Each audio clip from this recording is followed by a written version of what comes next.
Good morning friends. तो आज हमारी जो सीरीज चल रही है हम होंगे कामयाब, उसी सीरीज में हमने 3 पेपर हम डिस्कस कर चुके हैं मेंस के भी। तो आज GS 4 है, उसके बारे में चर्चा करेंगे। और ये जो लैंग्वेज का पेपर है और इस पेपर की जो स्कोरिंग इस बार आपने देखी होगी, कितनी अच्छी स्कोरिंग गई है इसमें। तो जो 148 नंबर हाईएस्ट भी आए हैं इसके अंदर। तो ये एक बहुत अच्छी अपॉर्चुनिटी है कि आप इस पेपर में बहुत अच्छा स्कोर करें और बहुत अच्छे आप रैंक ला सकते हैं इस पेपर के बेसिस पे। तो आपको जैसे मैंने बताया था पहले, कल हमने डिस्कस किया था कि कौन सा पेपर आपको करना चाहिए, उसके 2 या 3 पैरामीटर हैं कि वो प्रीलिम्स में ओवरलैप हो रहा है या उसका डेविएंस कितना है या आपकी स्ट्रेंथ कितनी है। यदि आप उसमें मेहनत करोगे तो कॉस्ट बेनिफिट एनालिसिस आपका क्या रहता है, तो उसके बेसिस पे। तो ये 4th पेपर जो इंग्लिश मीडियम के स्टूडेंट है उनको लाइटली नहीं लेना चाहिए। ये मैं मेरी मिस्टेक से ये आपको बता सकता हूँ, क्योंकि मैंने दोनों ही बार इसको लाइटली ले लिया है इस पेपर को, 4th पेपर को, और उसकी वजह से मुझे काफ़ी ज़्यादा नुकसान उठाना पड़ा है। तो मैं नहीं चाहता कि आप भी वही गलती करें कि 4th पेपर को इतना लाइटली ना लें, उसको स्टडी करें। यदि आप जो ग्रामर वाला पार्ट है 50 से 40 से ऊपर ला रहे हैं तो उसके बाद आप दूसरी चीज़ों पे फोकस कर सकते हैं, क्योंकि 40 के ऊपर जो नंबर आ रहे हैं वो काफ़ी अच्छे हैं और वो एग्ज़ाम में मैनेज भी हो जाएंगे और काफ़ी 45 तक आप आराम से चले जाओगे। तो फिर 2-3 नंबरों के लिए ज़्यादा मेहनत करने में कोई उतना मतलब कि सेंस नहीं बनेगा। तो मैं आपसे यही उम्मीद करता हूं। तो हम ये सीरीज स्टार्ट करते हैं आज की, ठीक है। तो हम होंगे कामयाब सीरीज है। ये सीरीज हम लेके क्यों आए हैं, ताकि किसी भी बच्चे का इस वजह से सिलेक्शन ना रुके कि उनका जो डाउट्स थे वो क्लियर नहीं हुए, उन्हें सही स्ट्रेटेजी नहीं पता थी। तो ये सारी चीजें हम इस सीरीज में करते जा रहे हैं। उसके बाद ये जो हमारी इंस्पिरेशन है कि हमें यदि सही तरीका पता है तो एफर्ट बहुत कम लगाने पड़ते हैं। उसके बाद अल्बर्ट आइंस्टीन ने भी यही बात बोली थी कि आपको गेम खेलने से पहले गेम के सारे रूल पता होने चाहिए और फिर आप गेम को सबसे अच्छी तरीके से खेलोगे। और ये मैं मेरे बारे में थोड़ा सा ब्रीफ इंट्रोडक्शन दिया हुआ है यहाँ पे, ताकि आपको लगे कि मैं जो गाइडेंस आपको दे रहा हूँ वो काफ़ी सही और साइंटिफिक है, ठीक है। तो आज हम हमारे पेपर से स्टार्ट करते हैं, पेपर 4। उसके अलावा एक और मैंने क्वेरी थी,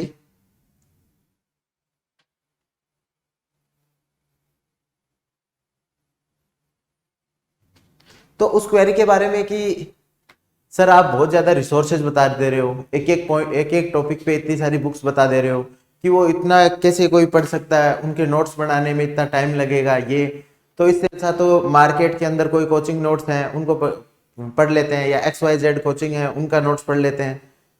तो मैं यही कह रहा हूं कि यार देखो, एक कोचिंग में ना 1 लाख लोग पढ़ रहे हैं, ठीक है। वहां से यदि 30-40 लोग सेलेक्ट हो गए, 50 लोग सेलेक्ट हो गए, तो उसका मतलब ये नहीं है कि मतलब कि उनके नोट्स में वो दम था। उन्होंने बच्चों ने उस नोट्स को समझा होगा, उनकी अलग अंडरस्टैंडिंग रही होगी, उन्होंने पहले कुछ पढ़ा हुआ होगा, अलग वो बुक्स पढ़ते होंगे और उसकी वजह से सिलेक्शन हुआ होगा। यदि उन कोचिंग नोट से ही सिलेक्शन होता तो फिर तो वो जो जितने भी एक पूरा उनका बेस था, जैसे कि मानो कि वहां पे ना 20,000 लोग पढ़ रहे हैं, तो फिर 20,000 लोगों का भी सिलेक्शन होना चाहिए था और फिर ये सेम हर कोचिंग पे अप्लाई होता। यदि सब कुछ कोचिंग के नोट से ही हो रहा होता तो आपको मेहनत करनी पड़ेगी, और यदि आप ये मेहनत नहीं करोगे तो हर बार एक मीडियोकर रिजल्ट आके रह जाएगा कि प्री तो निकल गया, मेंस में कभी 5 नंबर से रह गए, 20 नंबर से रह गए। आप ये मत सोचो कि आपको मेंस में 344 नंबर लेके आने हैं, कि यदि वो कट ऑफ गई है तो 344, आपको उससे कम से कम 60 से 70 नंबर ज्यादा लेके आने हैं। कट ऑफ तो एकदम जस्ट पास करवाती है आपको, उससे आप 50-60 नंबर ज्यादा नहीं लाओगे तो सिलेक्शन इंश्योर नहीं करोगे। और उससे भी यदि आपके नंबर 60-70-80 नंबर ज्यादा होंगे तब आपको अच्छी सर्विस मिलेगी।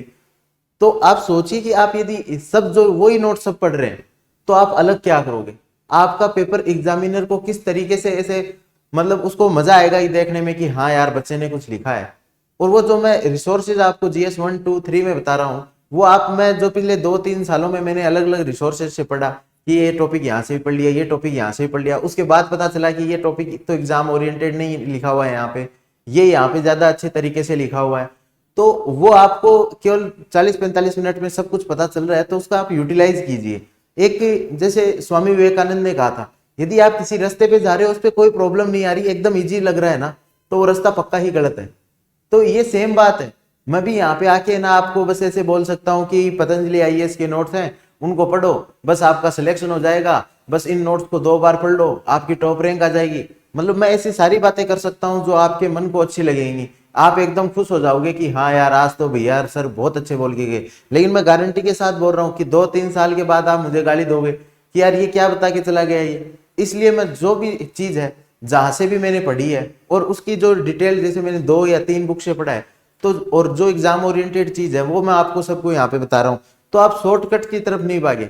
और जो मतलब कि 2021 में भी जिनका एग्जाम है ना, उनको भी मैं कह रहा हूँ कि आपके स्टडी आवर्स को आप बढ़ा दीजिए, लेकिन शॉर्टकट के पीछे भागोगे ना तो एक मीडियोकर रिजल्ट आके रह जाएगा। ये मैं पक्का कह रहा हूँ आपको। चलो आप है ना मतलब कोचिंग के नोट्स को 10 बार पढ़ लिया, 12 बार पढ़ लिया, लेकिन है ना मतलब आप उससे है ना मतलब कि रैंक लिया होगे 500 600 इस तरीके से, उससे ऊपर रैंक लाने के लिए आपको कुछ तो अलग लिखना पड़ेगा ना। आप सोचिए कि 20,000 मेंस की कॉपियां हैं, तो 20,000 मेंस की कॉपियों को टीचर पढ़ रहा है और सब में एक ही एक उत्तर लिखा हुआ आ रहा है, एक ही एक उत्तर की। यार वो भी सोचेगा कि कैसे मतलब कि एक भेड़चाल चल रही है, सब लोग एक ही एक उत्तर कैसे लिख सकते हैं, तो वो एग्जामिनर को फ्रस्ट्रेट कर देगा।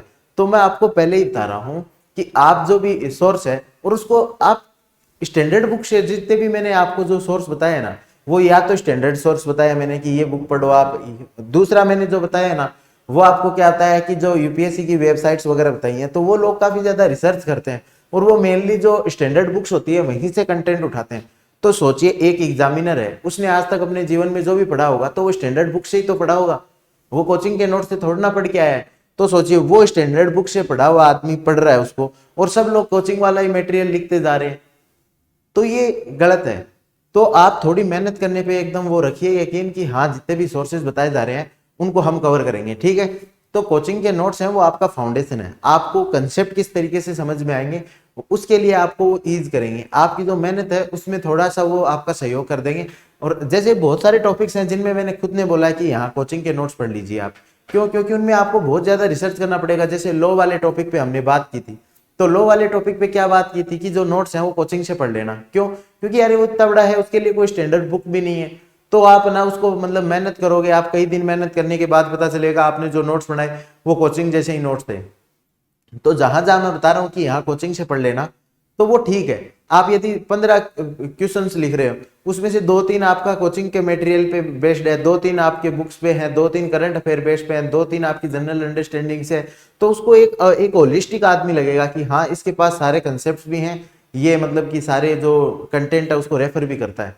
तो जो कंटेंट बताया है उसमें ये मत सोचिए कि यार इतनी मेहनत कौन करेगा, इन्होंने तो राज्यसभा टीवी का भी बता दिया, इन्होंने तो ये बुक बता दी, इन्होंने तो ये बता दिया, उसमें से नोट्स कौन बनाएगा। और जो आगे 2022-23 के लिए जो तैयारी कर रहे हैं ना, उनके लिए तो मैं अभी भी बोल रहा हूँ कि आप अभी से तैयार हो जाइए कि मेरे को इस तरीके का कंटेंट है ना पूरा तैयार करके रखना है, तभी आपकी एक बहुत अच्छी रैंक आ जाएगी। आपको बहुत कम मेहनत करनी पड़ेगी। और जैसे मैं बुक बता रहा हूँ आपको, मैं तो टॉपिक वाइज बुक बता रहा हूँ। जैसे कि सोशियो रिलीजियस मूवमेंट है, आपको वो कहीं से पढ़नी है तो मैं कि ये 12th क्लास की तुम एनसीईआरटी से पढ़ लेना, तो 12th क्लास की एनसीईआरटी पूरी पढ़ने का तो बोल भी नहीं रहा कि ये यहां से जाओ और ये टॉपिक पढ़ना। और उससे शॉर्टेस्ट जो मैं अभी आपको बता रहा हूं उससे शॉर्टेस्ट फिर हो नहीं पाएगा।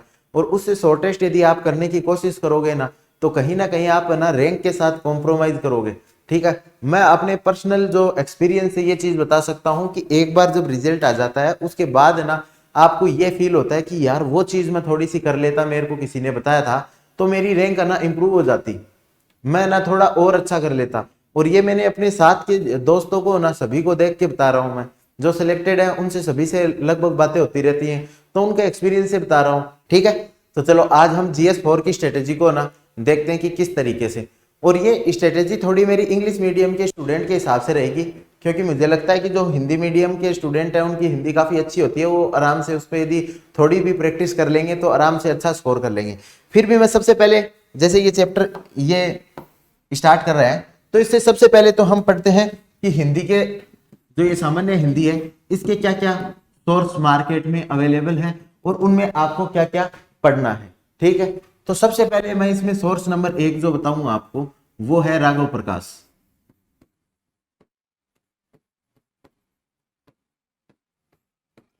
तो राघव प्रकाश की जो बुक आती है लगभग सभी लोग उसको फॉलो करते हैं, ठीक है। मैं गारंटी के साथ बोल सकता हूं कि 95% लोग इस बुक को पढ़ के जाते हैं, ठीक है। अब यदि आप ये बुक नहीं पढ़ के गए और बाय चांस आरपीएससी का जो पेपर है वो इस बुक में से रिपीट हो गया ना, तो आप खत्म हो जाओगे, क्योंकि आपके फिर बहुत कम नंबर आएंगे और लोगों के कंपेरेटिवली नंबर ज्यादा आ जाएंगे। तो वो जो हम कल डेविएंस की बात कर रहे थे वो काफी ज्यादा हो जाएगा। फिर दूसरा इसमें है राजस्थान बोर्ड की बुक,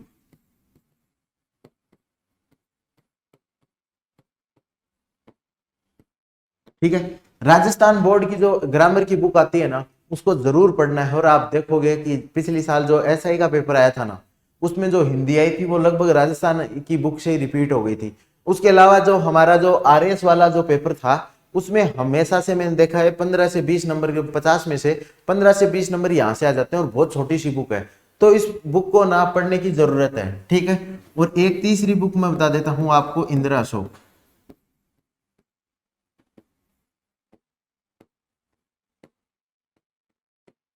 ठीक है। एक चौथी बुक है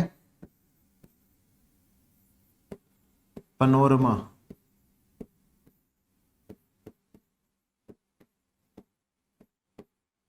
पनोरमा की एक बुक आती है जिसमें ये आरएस के पेपर 4 के लिए ही स्पेसिफिकली वो बनी हुई आती है, ठीक है।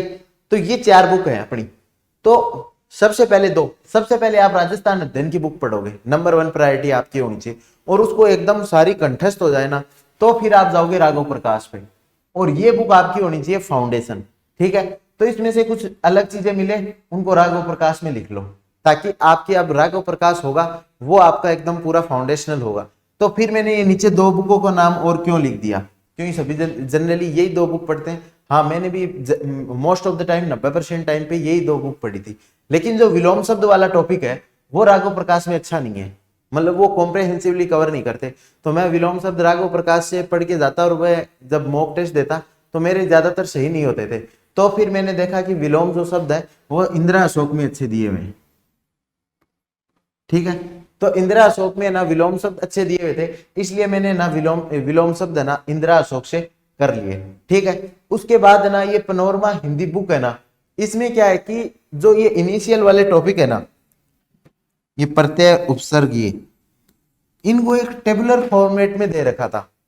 तो वो याद करना कंपैरेटिवली मेरे लिए इजी हो गया था, क्योंकि प्रत्यय एक तो आप ना सिंपल फॉर्मेट में पैराग्राफ में लिखे हुए हैं एग्जांपल्स, तो आपको समझ में नहीं आता कि ये क्या है। और उसमें इस तरीके से एक टेबल फॉर्मेट दी हुई है कि यहाँ पे उपसर्ग है, तो अब इसके ना मतलब यहाँ पे ऐसे नाम दिए होंगे, उपनाम, यहाँ पे एक एग्जाम्पल, यहाँ एग्जाम्पल, फिर जैसे नी प्रत्यय हो गया, फिर जैसे निर प्रत्यय हो गया। तो उनके सामने एकदम एकदम टेबुलर फॉर्म में दिए हुए थे। तो वो मेरे को लगा कि याद करना काफी ज्यादा इजी है, तो मैंने 1-2 टॉपिक वहां से रेफर किए थे। तो फाइनली अपनी लिस्ट में क्या है कि राघव प्रकाश आपको कंप्लीट करनी है, राजस्थान अध्ययन की बुक आपको पूरी कंप्लीट करनी है। इंदिरा अशोक से मैंने केवल विलोम शब्द देखे थे और कुछ हद तक मैंने मुहावरे देखे थे। पनोरमा हिंदी की बुक से मैंने ये जो टेबुलर फॉर्म में जो कंटेंट दिया हुआ था वो तैयार किया था, क्योंकि वो याद करना कंपेरेटिवली इजी था, इसलिए मैंने वो किया, ठीक है। तो ये हो गए हमारे रिसोर्सेज।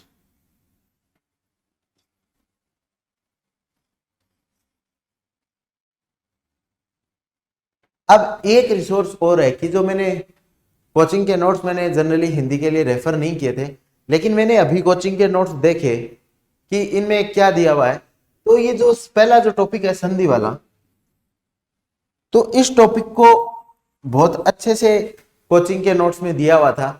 तो मैंने सोचा कि हाँ, ये नोट्स जरूर रेफर कर सकते हैं, क्योंकि जो राघव प्रकाश में जो संधि दी हुई है वो थोड़ा सा आपको मतलब आप 3-4 बार रीडिंग कर लोगे उसके बाद तो आपको याद रहने लग जाती है, लेकिन कोचिंग के नोट्स में इसको काफी अच्छे से दिया हुआ था।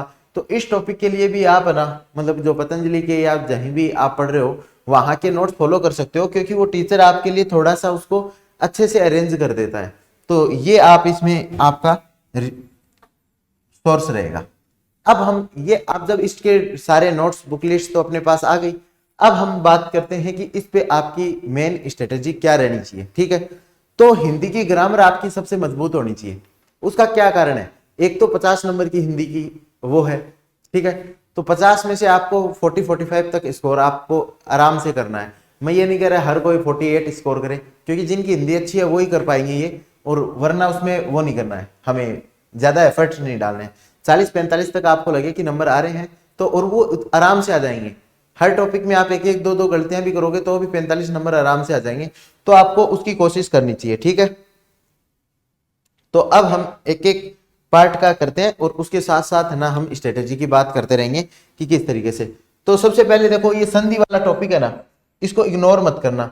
आप ऐसे सोचोगे कि 50 केवल 4 से 6 नंबर के 8 नंबर के क्वेश्चन इससे आते हैं, तो इस टॉपिक को इतना बड़ा है, इसके बजाय बाकी टॉपिक्स को कर लेते हैं। नहीं नहीं, क्योंकि ये जो संधि वाला है ना, ये मेरे को आगे बहुत जगह पे हेल्प किया था, कि जैसे कि हम जब आगे पढ़ेंगे ना कि इसका वर्गीकरण, इसका संक्षिप्तीकरण, उनमें भी है ना ये संधि वाले है ना मतलब बहुत हेल्प करते थे। और एक बार यदि संधि समझ में आ जाती है ना तो उपसर्ग, प्रत्यय, पर्यायवाची, विलोम शब्द ये सब बनाने है ना काफी आसान हो जाते हैं, क्योंकि हम बहुत सारे ऐसे एग्जाम्पल पढ़ेंगे जो एक दूसरे के पर्यायवाची होंगे, एक दूसरे से संधि करेंगे और वो किस तरीके से शब्द टूटता है। और मतलब कि जो एक आगे मिस्टेक वाले वर्ड्स आते हैं कि कौन सा वर्ड ये इसमें से गलत लिखा हुआ है या इस वर्ड को सही कैसे लिख सकते हैं, उसमें भी संधि बहुत हेल्प करती है।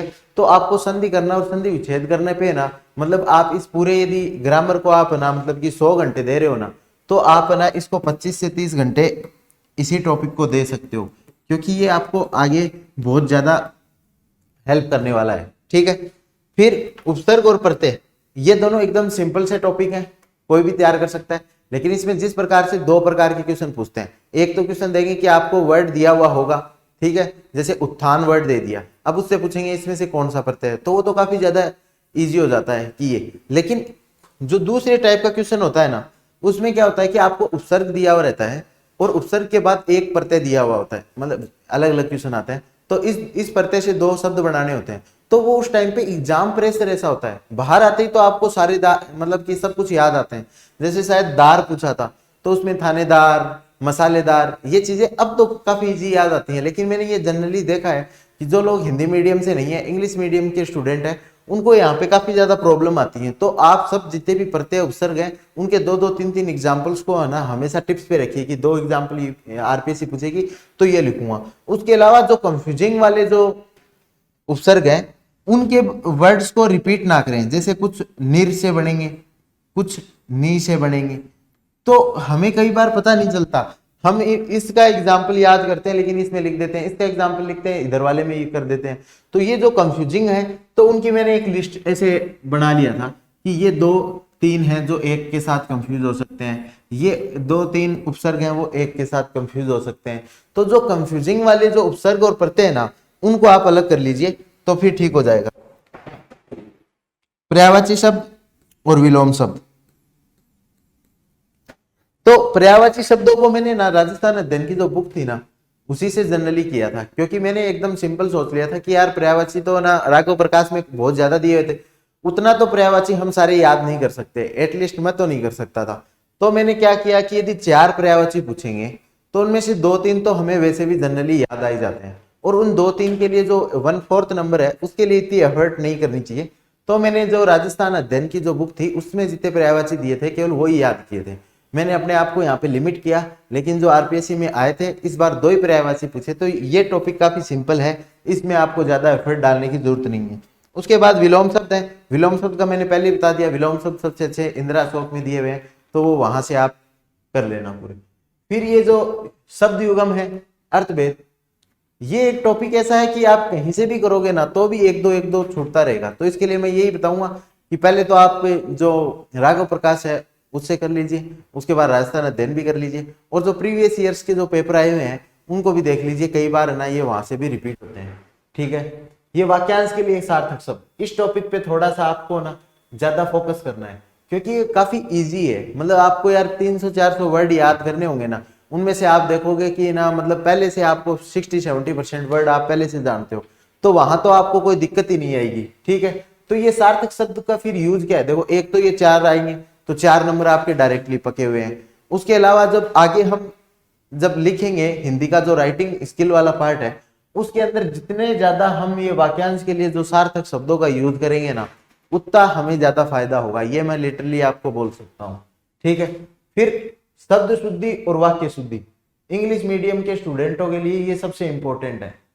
ठीक है, और हिंदी मीडियम के स्टूडेंट भी इसको लाइटली ना ले, क्योंकि वो शब्द ऐसे ही देते हैं जो हम डे टू डे की भाषा में गलत तो उनको बोलते हैं, गलत ही हम उनको लिखते हैं, और जनरली हम सोचते हैं कि हमें तो ये पता ही है, हम शब्द की जो त्रुटि थोड़ी ना करेंगे, लेकिन वो जानबूझ के ऐसे शब्द देते हैं जो ना दिखने में सही लगते हैं, या फिर जो हम दिखने में उनको सही कर देंगे कि हमें तो सही लगेगा कि ये तो सही है, लेकिन वो गलत होता है।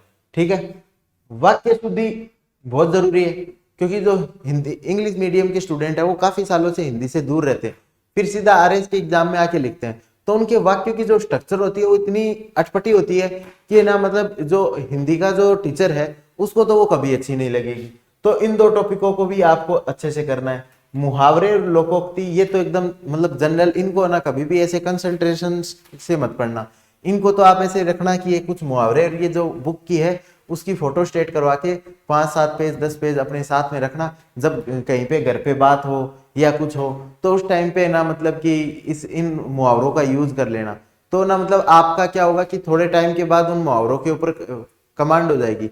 जैसे कि हाथ आंगन को आरसी क्या, पढ़े लिखे हो फारसी क्या, तो हम जनरली ये यूज करते रहते हैं। तो इनको ना मतलब यूज करो, मतलब आप ऐसे लगातार बैठ के ना इस मुहावरे का क्या मतलब है, इसका क्या मतलब है, तो आपके लिए काफी टिपिकल हो जाएगा। उसको आप पर्चे को रखो साथ में, और जब भी कहीं वॉक कर रहे हो या किसी दोस्त से फोन पे बात कर रहे हो, मम्मी पापा से बात कर रहे हो, तो उन टाइम पे इनको रिवाइज कर लो, ताकि ये चीजें ना आपके इमोशंस के साथ कनेक्ट हो जाएंगी और याद हो जाएगा आपको। फिर ये प्रशासनिक शब्दावली है ना जो, ये काफी इंपॉर्टेंट है। तो इसके लिए आपको राघव प्रकाश तो पूरा याद करना है। उसके अलावा जो पास्ट ईयर्स के जितने भी है ना कोचिंग में है ना सारे वो मिलते हैं, कि जैसे पिछले 20 सालों में जितने भी प्रशासनिक शब्दावली आई है उनको ना आपको जरूर पढ़ना है। क्योंकि इस प्रशासनिक शब्दावली का मैंने ये देखा है कि इंदिरा अशोक के अंदर तो काफी बहुत ज्यादा है, और प्रशासनिक शब्दावली की एक जो गवर्नमेंट का डॉक्यूमेंट चलता है, जैसे कि जो डिपार्टमेंट है कोई, उसके अंदर है ना हमेशा क्या होता है कि एक लिस्ट दी जाती है गवर्नमेंट के द्वारा कि इन शब्दों की इंग्लिश ये है, इन शब्दों की हिंदी ये है, ताकि वो प्रशासन के अंदर जब भी कोई लेटर वगैरह लिखा जाए ना तो उसमें कोई भी कंफ्यूजन ना आए। तो मैंने वो जब वो मंगवा के देखा तो वो 560 पेज की थी। तो 560 पेज की आप वो जो डिक्शनरी है उसको याद नहीं कर सकते, और इसमें से 4 नंबर ही तो आते हैं यार। 4 नंबर में से 2-3 तो 1-2 तो आप आसानी से बता दोगे, 1-2 ही तो छूटेगा। तो उसके लिए आप इतने ज्यादा एफर्ट्स नहीं लगा सकते कि आप 560 पेज की बुक पढ़ो। तो इसमें सबसे बेस्ट यही है कि राघव प्रकाश और जो हमारे स्टैंडर्ड सोर्स पढ़ो, और लास्ट ईयर्स के जो क्वेश्चन आए हुए हैं उनको एक बार ट्राई कर लो, ताकि आपको अंदाज लग जाए कि किस लेवल के ये क्वेश्चंस को पढ़ते हैं। और इस टॉपिक पे ज्यादा एफर्ट डालने से कोई मतलब नहीं है, आप ना 2000 वर्ड याद करोगे उसके बाद भी प्रशासनिक शब्दावली उससे बाहर आ जाएगी। तो ये हो गया हमारा ग्रामर का पार्ट, ठीक है। और इसमें कोई डाउट हो तो आप मेरे को पूछ लेना, मैं इस पे बता दूंगा ना। अब आते हैं ये जो सेकंड वाला पार्ट है ना, तो अब देखिए ये जो पार्ट है, जैसे कि इसमें सबसे पहले संक्षिप्तीकरण है, ठीक है। तो अब इसमें आपको ना 1/3 वर्ड में ना उसको कन्वर्ट करना है।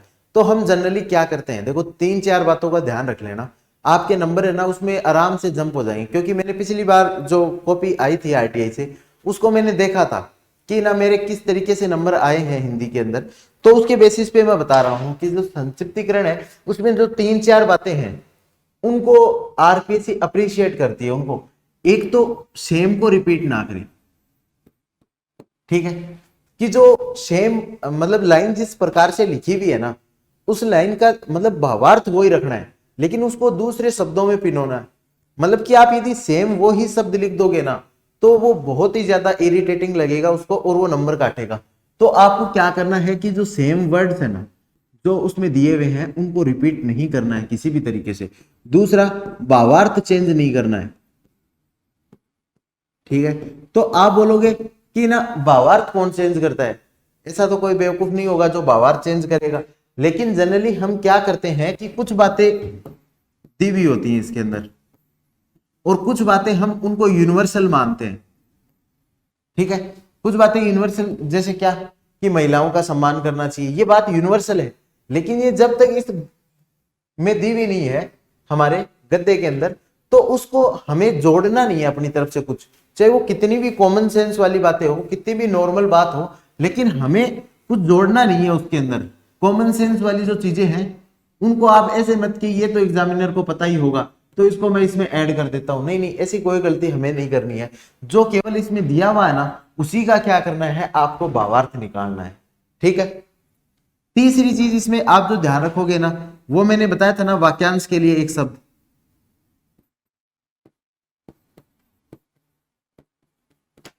तो वाक्यांश के लिए जो एक शब्द है ना उनको आप ज्यादा से ज्यादा यहाँ पे यूज करो। तो एक तो क्या है कि एक लाइन की जगह आपने एक वर्ड लिख दिया, तो संक्षिप्तीकरण में तो है ही ये। तो उस एग्जामिनर ये चीज देखना चाहता है कि आप कितने ज्यादा से ज्यादा ना मतलब कि 1 वर्ड है उनका यूज कर रहे हो। तो एक ये चीज आपको ना इसमें ध्यान रखनी है, ठीक है। और एक आपको क्या करना है कि आपको 3-4 सेंटेंस है ना, उनको मिला के एक सेंटेंस बना देना है।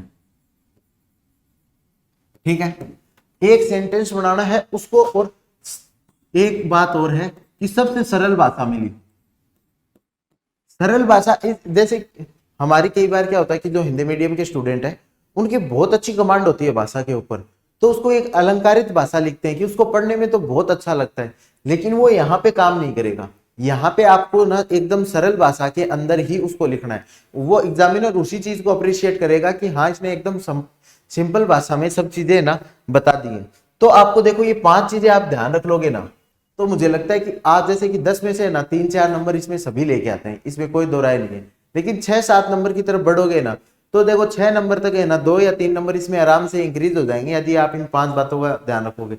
अब 7 और उससे ऊपर नंबर रहते हैं उनके लिए तो देखो कि हमें उस गद्य को देख के उसका कौन सा भाव निकल रहा है, उसको हम कितने अच्छे से शब्दों में लिख रहे हैं, कोई वाक्य के अंदर कोई त्रुटि तो नहीं हो रही है, शब्दों के अंदर तो कोई त्रुटि नहीं हो रही है, वो सारी चीजें डिपेंड करती हैं। लेकिन ये 5 चीज कोई भी एक जनरल बच्चा ध्यान में रख सकता है और उसके 2 या 3 नंबर है ना एक्स्ट्रा आएंगे। सबसे पहले एकदम सरल भाषा का यूज करो, 3-4 सेंटेंस को एक सेंटेंस में बदलने की कोशिश करो, सेम वर्ड्स को कभी रिपीट ना करो, भावार्थ के अंदर अपनी तरफ से कुछ भी ऐड ना करो, और जो वन वर्ड होते हैं उनका ना आप लगातार यूज करो।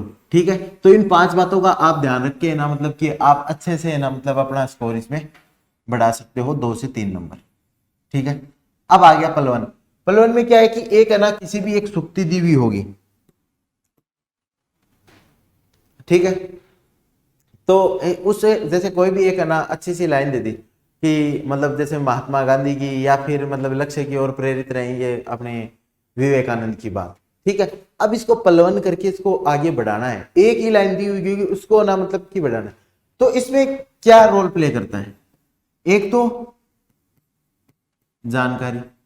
जानकारी किसकी, कि जो उन्होंने मतलब कि जो लाइन दी हुई है उसके अंदर, जो गहरे पानी में मोती वाली जैसे एक लाइन दी हुई थी शायद 2013-16 में जहां पे भी, तो उसमें आपको ये पता है कि ये लाइन आई कहां से है, ये लाइन बोली किसने है। यदि आपको उसका कवि या उसकी बुक और कॉन्टेक्स्ट यदि तीनों ध्यान में है ना, तो मान लीजिए आपके 2 से 3 नंबर आराम से अच्छे आएंगे। जैसे कोई लाइन लिखी हुई है तो आप ऐसे बोलो ये लाइन हरिवंश राय बच्चन द्वारा इस बुक के अंदर लिखी हुई थी और इस कॉन्टेक्स्ट के अंदर इसको यूज किया हुआ था। तो लेकिन ये जानकारी तो ये बहुत ही ऑब्जेक्टिव हो जाएगी। आप कितनी लाइनों को मतलब कि बहुत ही मतलब रेयर है, मतलब आपको जैसे मेरे जैसे स्टूडेंट है जिन्होंने लाइनें कभी सुनी नहीं, तो उसके सामने 50-100 लाइनें आ गई, उनमें से वो किस किस का ऑथर का याद करेगा, क्या क्या है। तो ये तो बहुत ही रेयर है, वो कोई हिंदी साहित्य के स्टूडेंट को फायदा मिल जाए तो वो मिल जाए। लेकिन हम दूसरी चीज कर सकते हैं, वो है मल्टी डायमेंशन।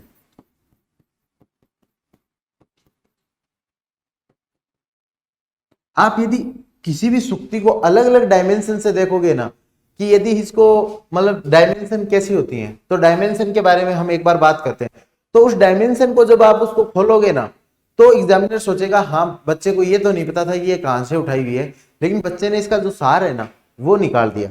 और मल्टीपल डायमेंशन का एक फायदा है, वो क्या फायदा है कि जब मल्टीपल डायमेंशन होती हैं, हम एक ही तथ्य को 10-12 डायमेंशन से लिख देते हैं, तो उसमें से जो एग्जामिनर सोच के बैठा है कि यार इसकी ये बात तो जरूर इसको लिखनी चाहिए थी, वो बात रिपीट होने की प्रोबेबिलिटी बहुत ज्यादा होती है। अब देखो पहले मल्टी डायमेंशन समझते हैं।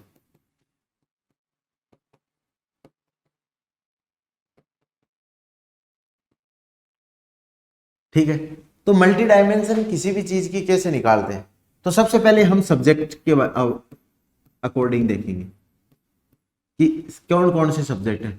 तो इसमें हमें पता है सोसाइटी की नज़र से क्या होगा, ठीक है, हिस्ट्री की नज़र से क्या होगा, पॉलिटी की नज़र से क्या होगा, इकोनॉमी की नज़र से क्या होगा, साइकोलॉजी की नज़र से क्या होगा, फिलोसॉफी की नज़र से क्या होगा, और फिर आगे इसको लिस्ट को कितनी भी ज़्यादा कर सकते हैं। तो जैसे कोई सेंटेंस आया तो आप उस सेंटेंस को सोचिए कि सेंटेंस का कोई सोसाइटल रेलिवेंस निकल रहा है, सोसाइटी में ऐसी कोई बात कोई दूसरी बात रिपीट हो रही थी क्या, कुछ ऐसा हो रहा था। हिस्ट्री में सोचिए, हिस्ट्री के भी आगे 3 पार्ट हो जाएंगे, फिर 4 हो जाएंगे, ancient, medieval, Indian, Rajasthan, world history. ठीक है, तो अब उस सेंटेंस को आप सोचिए कि क्या इस सेंटेंस का कुछ हिस्ट्री में रेलिवेंस निकल रहा है, एंशिएंट में कुछ था, मेडिवल में था, इंडियन में था, या राजस्थान हिस्ट्री में, वर्ल्ड हिस्ट्री में, पॉलिटी में सोचिए, संविधान निर्माण से पहले संविधान में कुछ दिया हुआ ऐसा, या मतलब कि इकोनॉमी के अंदर सोचिए, इकोनॉमी के कंसेप्ट से कुछ जुड़ रहा है ये बात, साइकोलॉजी के जो मतलब इंटरनल एक आदमी के बारे में स्टडी करते हैं हम, उसके बारे में देखिए। तो इस तरीके से आप देखोगे तो आपको सेंटेंस की काफी ज्यादा मल्टीपल डायमेंशन का पता चल जाएगा। दूसरी डायमेंशन होती है टेम्पोरल।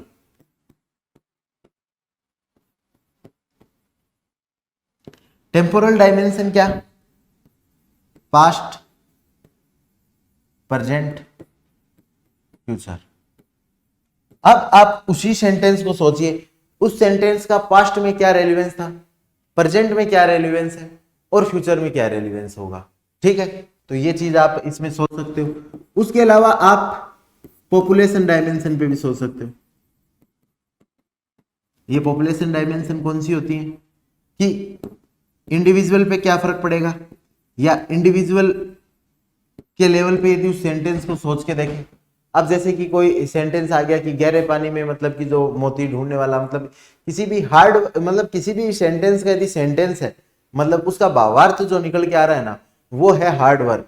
तो उसमें हम क्या सोच सकते हैं कि एक इंडिविजुअल हार्ड वर्क करेगा तो उसको क्या मिलेगा, फिर उसकी यदि एक फैमिली हार्ड वर्क करेगी तो क्या मिलेगा, फिर एक सोसाइटी हार्ड वर्क करेगी तो क्या मिलेगा, फिर एक नेशन हार्ड वर्क करेगा तो क्या मिलेगा, फिर इंटरनेशनली हार्ड वर्क करेंगे तो क्या मिलेगा। ठीक है, ऐसे ही सेम है ना, यदि किसी के जैसे कि कोई सेंटेंस है, उसका भावार्थ वीरता निकल के आ रही है। ठीक है, तो अब वीरता निकल के आ रही है तो इंडिविजुअल वीरता कहाँ दिखा सकता है, फैमिली वीरता दिखाएगी तो क्या होगा, सोसाइटी दिखाएगी तो क्या होगा, इंटरनेशनल नेशन दिखाएगा तो क्या होगा, स्टेट दिखाएगा तो क्या होगा, इंटरनेशनल दिखाएंगे तो क्या होगा।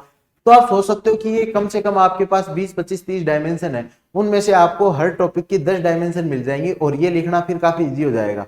अब उसमें से ना मतलब कि मानो कि एग्जामिनर सोच के बैठा है, एग्जामिनर एक टिपिकल थिंकिंग का आदमी है, वो सोच के बैठा है इस लाइन का तो पॉलिटिकल सेंस उसको जरूर लिखना था, तो आप उसमें एक लाइन भी यदि पॉलिटिकल सेंस की लिख दोगे ना तो वो खुश हो जाएगा, हाँ कि यार पॉलिटी की बात तो आ गई थी इसमें। ठीक है, तो ये चीज हो गया कि किस तरीके से जो ये है उसको मतलब हमें बड़ा करना है।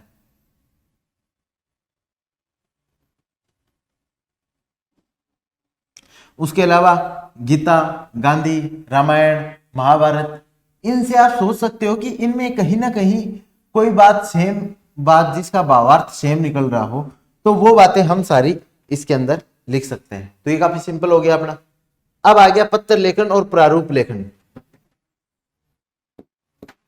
ठीक है, ये पत्र लेखन और प्रारूप लेखन है ना, ये सबसे इजी पार्ट है इस पूरे सिलेबस के, लेकिन इनको कोई लिखता नहीं है। सब लोग सोचते हैं कि लास्ट के अंदर एक बार इसका फॉर्मेट देखेंगे और लिख देंगे, और फॉर्मेट भी आपको ना काफी बार सही नहीं मिलता। तो इसमें मैं ना आपको सीधा बोलूंगा कि जो आप जिस भी कोचिंग में पढ़ रहे हो ना, तो वहां की टीचर को ये मेहनत करने दो, खुद से कोई मेहनत मत करो इसके अंदर, क्योंकि आप खुद से कोई प्रारूप देख के लाओगे, उसमें कुछ गलती हो गई तो वहां आगे तक आप रिपीट करते रहोगे। आपका जो टीचर होगा वो अपने आप ही डिपार्टमेंट में जाएगा, देखेगा किस तरीके से प्रारूप लिखे रहते हैं। और आप बुक्स वगैरह में भी इसको थोड़ा सा अवॉइड करना, क्योंकि बुक में भी ना ये आउटडेटेड रहते हैं थोड़े। तो मतलब जो भी लेटेस्ट जो इस प्रकार का भी प्रारूप रहेगा तो वो आपका जो टीचर है वो आपको प्रोवाइड करवाएगा, और इसमें आपको अपने टीचर के ऊपर पूरा ट्रस्ट करना है, और उससे ये प्रारूप आप एकदम ले लेना। 8 ये होंगे टोटल, तो उनको सबको ना एक एक पेज पे लिखो और उनको सामने रख लो अपने, और डेली उनको देखते रहो कि ये प्रारूप ऐसे लिखा जाएगा, ये ऐसे लिखा जाएगा। और उसमें फिर जो मतलब ये काफी सिंपल हो जाएगा फिर, क्योंकि जो भी लगभग जो आपका 60-70% पार्ट है ना इस प्रारूप में, वो तो फिक्स ही रहता है। उसमें केवल 10-20% है जो मतलब टॉपिक देंगे, तो उस टॉपिक को एक टॉपिक लिखोगे, उसके कारण लिखोगे, उसके कंसिक्वेंसेस लिखोगे, इतने में ये लेटर वगैरह पूरा हो जाता है। तो ये आपके लिए काफी सिंपल रहेगा और इसको आप तैयार कर लेना। फिर अनुवाद वाला, कि अंग्रेजी में कुछ दिया हुआ है उसका हिंदी अनुवाद करना है, तो ये बहुत इंपॉर्टेंट है।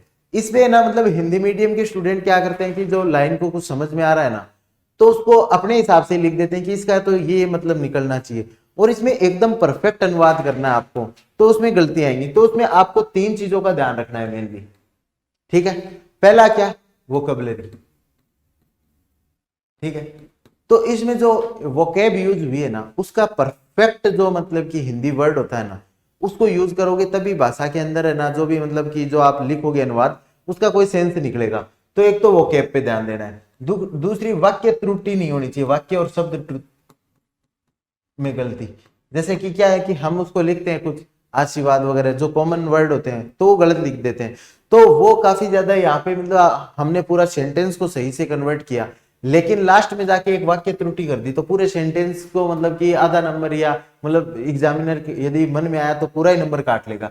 तो इसलिए मैं आपको एक ही बात ये कह रहा हूं कि जो पहले हमने पढ़ा था ना कि वाक्य त्रुटि और शब्द त्रुटि वाले चैप्टर, तो उनको आपको बहुत अच्छे से करना है क्योंकि वो आपके यहाँ पे काम आएंगे। और जो तीसरी चीज है ना वो टेंस का ध्यान रखना, ठीक है। तो जैसे बच्चों में नहीं पढ़ते क्या कि यदि प्रेजेंट परफेक्ट टेंस आए, यदि प्रेजेंट ये जो सिंपल टेंस आता है तो राम आम खाता है, तो ये प्रेजेंट सिंपल है। तो आप ना सबसे पहले लाइन पढ़ के उसका टेंस निकालें कि उसका टेंस कौन सा है, तो लास्ट में ना खाता है, खा रहा है या कुछ भी हो, तो वो उसी सेंस में वो चीजें जुड़ जाएंगी। तो इस चीज में मैंने बता दिया, टेंस का ध्यान रखें, कोई भी त्रुटि ना करे और वो कैब का सही यूज करें, तो ये अनुवाद फिर आपके लिए कोई टिपिकल नहीं होगा। फिर ऐसे वाला है, ठीक है। तो ऐसे में आपको क्या ध्यान रखना है कि एक तो आपका इंट्रोडक्शन और जो कंक्लूजन होना वो बहुत ही मस्त होना चाहिए, उसको देख के आपका ना मतलब ऐसे मन करना चाहिए कि यार इसने क्या चीज लिखी है, ठीक है। तो ऐसे के ऊपर अब हम डिस्कशन करने लगेंगे तो ये काफी बड़ा हो जाएगा यहाँ पे। तो ऐसे के ऊपर या तो हम जब प्रीलिम्स हो जाएगा उसके बाद जब एंसर राइटिंग की केस स्टडीज की क्लासेस चलेंगी उस टाइम पे हम ना ऐसे राइटिंग को भी देख लेंगे कि आप किस तरीके से ना मतलब कि जो 6 या 7 प्रकार के इंट्रोडक्शन दे सकते हो जिसमें एग्जामिनर को इंटरेस्ट आएगा कि मैं क्या कहूं। और इसी प्रकार से कंक्लूजन, अभी शॉर्ट में बता देता हूं, इंट्रोडक्शन और कंक्लूजन कुछ यूनिक लिखना है, दुनिया से अलग लिखना है। और उसके जो तरीके होते हैं आप देखिए अलग अलग बुक में 15-20 ऐसे पढ़िए आप, ठीक है। जो 15-20 आप ऐसे पढ़ोगे ना उसके बाद आपको पता चलेगा कि ये ऐसे इस तरीके से स्टार्ट हुआ, ये ऐसे इस तरीके से, फिर आप खुद से पूछ के देखो सबसे इंटरेस्टिंग तरीका कौन सा आपको लग रहा है। फिर और वो डायमेंशन निकालनी है फिर से, तो डायमेंशन निकालनी है तो डायमेंशन कहाँ से निकालेंगे, मैं पहले ही वो आपको बता चुका हूँ कि टेम्पोरल डायमेंशन देखेंगे, पॉपुलेशन डायमेंशन देखेंगे, उसके अलावा हम कौन सी डायमेंशन देखेंगे, सब्जेक्टिव डायमेंशन देखेंगे। तो ये हो गया हमारा हिंदी का पोर्शन पूरा, ठीक है। अब इसके हिंदी के पोर्शन में कोई दिक्कत हो तो आप ना कमेंट सेक्शन में लिख सकते हो, हम नेक्स्ट सेशन में उसको ठीक कर देंगे। अब आ जाओ हमारे इंग्लिश का पोर्शन, ठीक है। जो इंग्लिश का पोर्शन है ना उसमें जो इंग्लिश मीडियम के स्टूडेंट है उनको तो मैं कहूंगा कि लाइटली ऊपर से एक बार थोड़ा सा पढ़ लीजिए और उसके बाद ना आप इस इंग्लिश वाले पोर्शन पे इतना ज्यादा फोकस मत कीजिए क्योंकि सिलेबस काफी बड़ा है, आप उधर फोकस कर सकते हैं। लेकिन हिंदी मीडियम के स्टूडेंट है ना उनके लिए इंग्लिश थोड़ा चैलेंज रहता है, तो उनके लिए मैं ना कुछ सोर्सेज बता देता हूँ आपको। देखो एक तो ना बीके रस्तोगी पढ़नी है,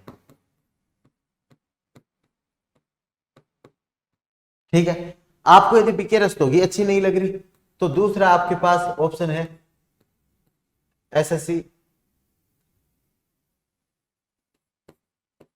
सीजीएल के जो नोट्स आते हैं उनके अंदर भी काफी सही दिया रहता है, ठीक है। और उसके एक है ना और भी आपको ऐसे लगे कि यार ये मतलब कि बुक्स है ना मेरे को समझ में नहीं आ रही, सीजीएल के नोट्स समझ में नहीं आ रहे, तो कोचिंग मटेरियल तो हमेशा ही है कि आप जिस भी कोचिंग में पढ़ोगे वहां पे आपको इंग्लिश पढ़ाई जाएगी, तो वहां से समझ सकते हो। उसके अलावा जो 10th क्लास की बुक्स आती है,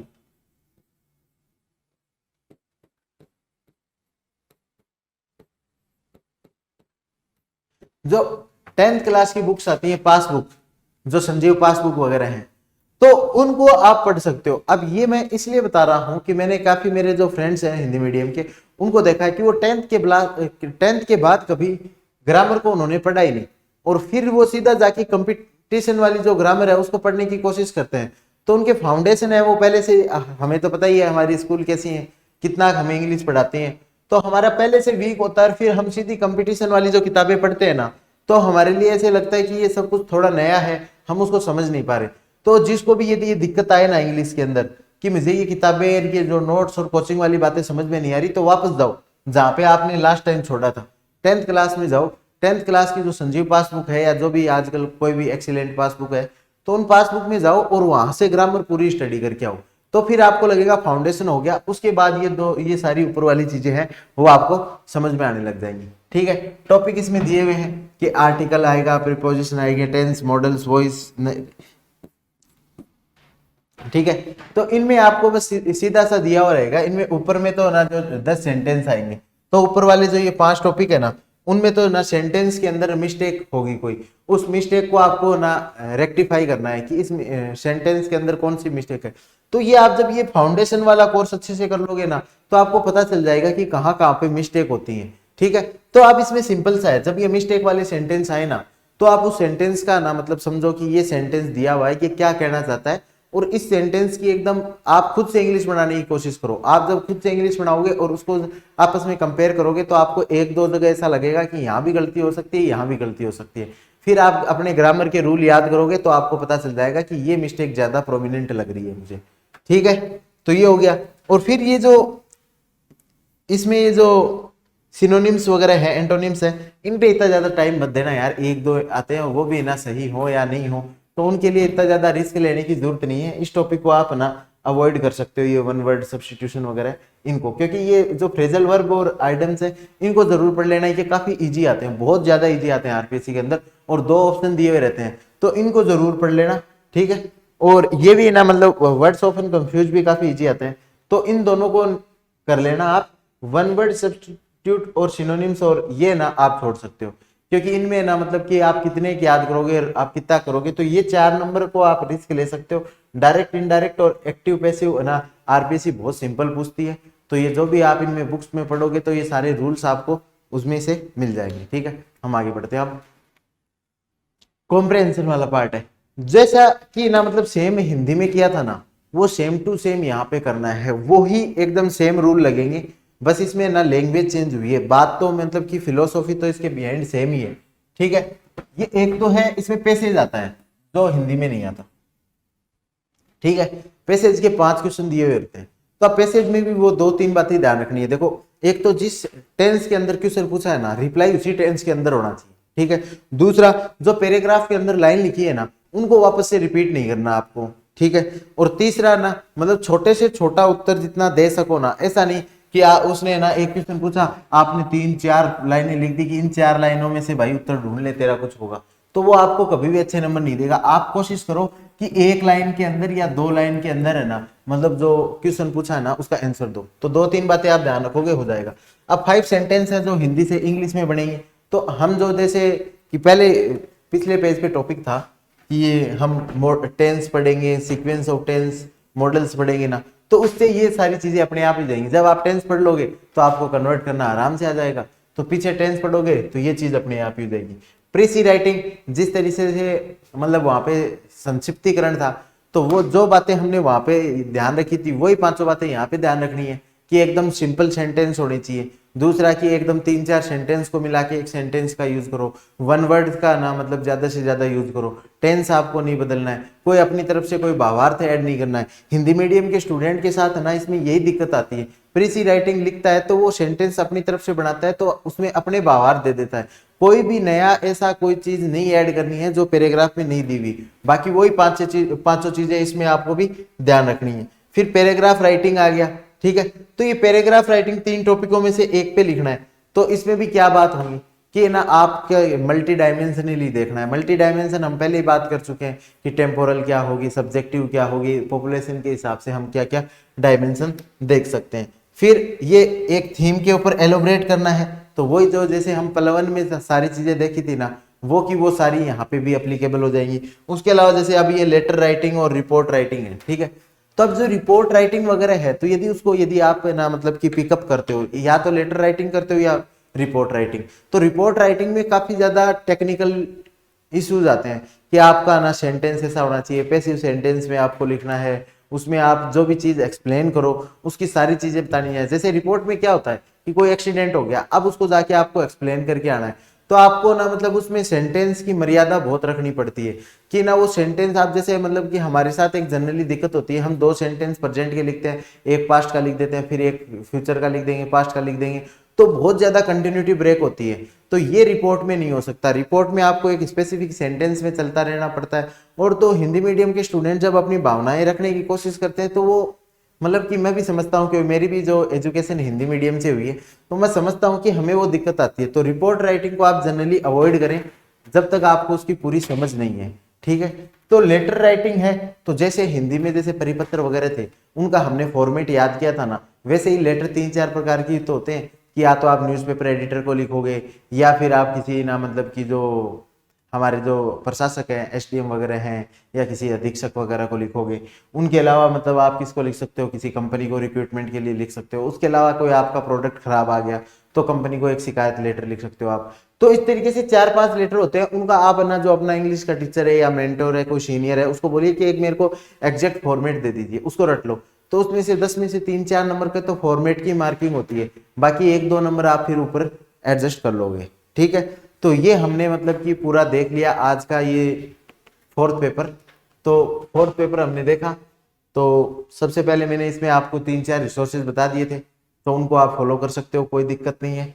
उसके बाद मैंने इनमें सब में बता दिया आपको कि कौन से टॉपिक ज्यादा इंपॉर्टेंट है। प्रशासनिक शब्दावली को छोड़ सकते हो, सार्थक शब्द अच्छे हैं, शब्द शुद्धि वाक्य शुद्धि आपको बहुत इंपॉर्टेंटली इस पे फोकस करना है। फिर मैंने आपको जो डायमेंशन बढ़ानी थी और जो जो मिस्टेक है उनको अवॉइड करना था। बस इसमें जो निबंध लेखन वाला पार्ट है उसको हम बाद में एकदम अच्छे से अलग से लेंगे। 1-2 निबंध हम देखेंगे टॉपर्स ने कैसे लिखे हुए हैं, फिर उनका एनालिसिस करेंगे, ठीक है। और फिर इंग्लिश में मैंने आपको 3-4 रिसोर्सेज बता दिए। तो आप यदि बहुत ज़्यादा प्रॉब्लम आपको फेस हो रही हो तो आप ना वो 10th क्लास वाली एक बार जो ग्रामर की बुक है उसको एक बार पढ़ लीजिए, वहाँ से ठीक हो जाएगा। और इनमें सेम जो हिंदी में फॉलो किया था वो यहाँ पे फॉलो करना है, ठीक है। और इसके अलावा कोई डाउट हो तो आप कमेंट सेक्शन में लिख सकते हो, क्योंकि अभी तो हमें लगता है कि हम ये डाउट्स नहीं पूछ रहे, लेकिन जब ना आप मॉक लिखने से स्टार्ट करोगे या फिर जब आप पेपर में जाओगे तब आपको, और जब गलतियां आप एनालाइज करोगे कि ये मेरे साथ क्यों हो रहा है, ठीक है, तब आपको पता चलेगा कि हाँ यार ये छोटी छोटी चीजें ना बहुत ज्यादा इंपॉर्टेंट रोल प्ले करती हैं। तो मैं आपको एक स्टोरी बताता हूँ, ठीक है। तो जैसे रनिंग होती है तो सब लोग सोचते हैं कि ना बस इसमें तो ना मतलब एकदम जोर लगा के दौड़ना ही तो है, लेकिन ऐसा नहीं होता। उस रनिंग से पहले जैसे उसेन बोल्ट दौड़ रहा है तो उससे पहले वो क्या करेगा, अपनी पूरी ट्रेनिंग भी साइंटिफिक करेगा, अच्छा खाना पीना करेगा, उसके अलावा वो पूरा अपने ना चोट वोट का भी ध्यान रखेगा, अपने शूज का भी ध्यान रखेगा, अपने शॉर्ट्स और जो भी कपड़े वगैरह पहन रखे हैं उनका भी एक एक छोटी छोटी चीजों का ध्यान रखते हैं। कंपनी सोचिए कि एक जो शॉर्ट्स बनाने के लिए कंपनी 1 साल तक उस पर रिसर्च एंड डेवलपमेंट करती है कि ना मतलब किसी तरीके से कोई प्रॉब्लम तो नहीं आएगी।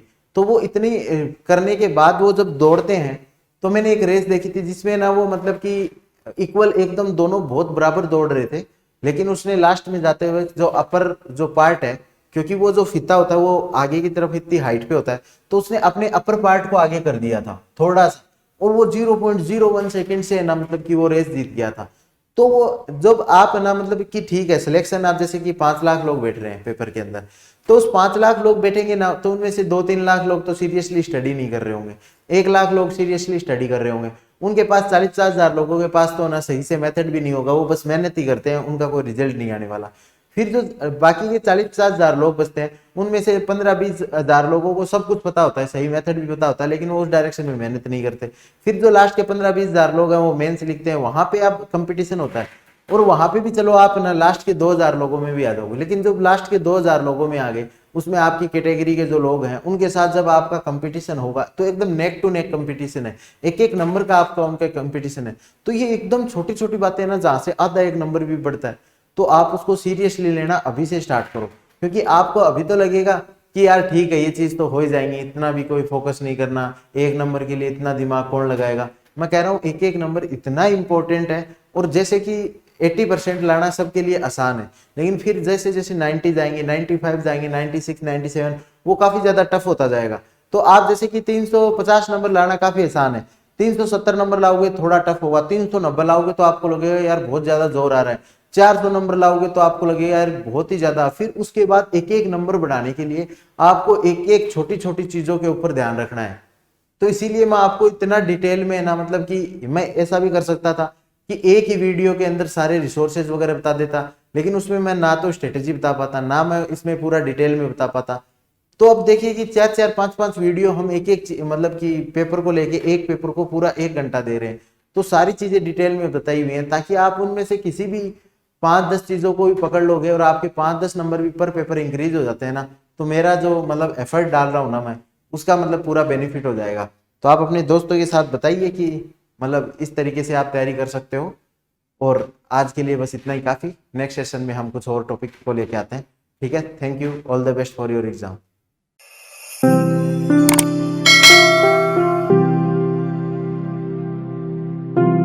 अधिक जानकारी के लिए संपर्क करें पतंजलि रिद्धि सिद्धि चौराहा के पास, गोपालपुरा बाईपास, जयपुर। कॉल करें 72406 72406।